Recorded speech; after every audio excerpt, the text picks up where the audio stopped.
রোববার 24 মার্চ পবিত্র মাহে রমজান উপলক্ষে পর্তুগালে বিএনপির জাতীয়তাবাদী দল একাংশ এবং অঙ্গ সংগঠনের উদ্যোগে লিসবনের লিটন তার্কিসের হলরুমে প্রায় 300 লোকের ইফতার মাহফিল ও দোয়া আয়োজন করা হয়।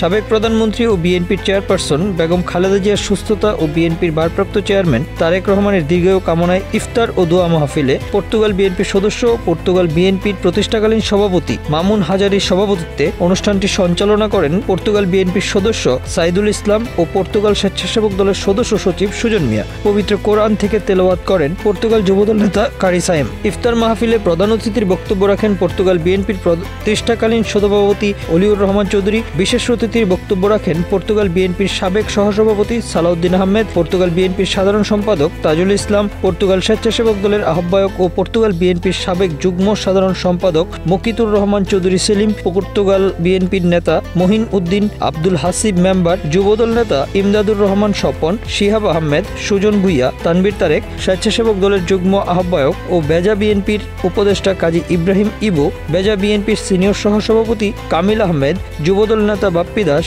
মোহাম্মদ মাসুদ, এম.এ. দেলোয়ার, সাবেক চেয়ারম্যান বিশ্বনাথ উপজেলা বিএনপির সাংগঠনিক সম্পাদক গিয়াসউদ্দিন তালুকদার প্রমুখ। সবাই আগত পর্তুগাল বিএনপির নেতাকর্মীরা বলেন, 3 মাসের কথা বলে দীর্ঘদিনের পরীক্ষিত জাতীয়তাবাদী দলের আদর্শিক নেতাকর্মীদের বাদ দিয়ে পর্তুগালের বাইরের লোক দিয়ে পর্তুগাল বিএনপির আহ্বায়ক কমিটি গঠন করা হয়। দীর্ঘদিনের স্থানীয় নেতাকর্মীদেররা তাতে হতাশ হলেও কেন্দ্রীয় বিএনপির নেতারা তাদের আশ্বস্ত করেছিলেন 3 মাসের মধ্যেই স্থানীয় পরীক্ষিত নেতাকর্মীদের দিয়ে পূর্ণাঙ্গ কমিটি গঠন করা হবে। কিন্তু দুঃখজনক হলেও সত্য, 1 বছরের উপর সময় চলে গেলেও আহ্বায়ক কমিটির কোনো তাড়া নেই। ইউরোপ সহ বহির্বিশ্বের সাংগঠনিক দায়িত্বশীল কেন্দ্রীয় বিএনপির আন্তর্জাতিক সম্পাদক আনোয়ার হোসেন খোকনের দৃষ্টি আকর্ষণ করে নেতাকর্মীরা বলেন, ইউরোপের মধ্যে পর্তুগাল বিএনপি হলো শক্তিশালী আদর্শিক ও সুসংগঠিত একটি ইউনিট। এই আহ্বায়ক কমিটি আসার পর থেকে পর্তুগাল বিএনপির মধ্যে প্রতিনিয়ত গ্রুপিং এবং বিবাদ সৃষ্টি করছে, যা দীর্ঘদিনের পর্তুগাল বিএনপির সুনাম বিনষ্ট করছে।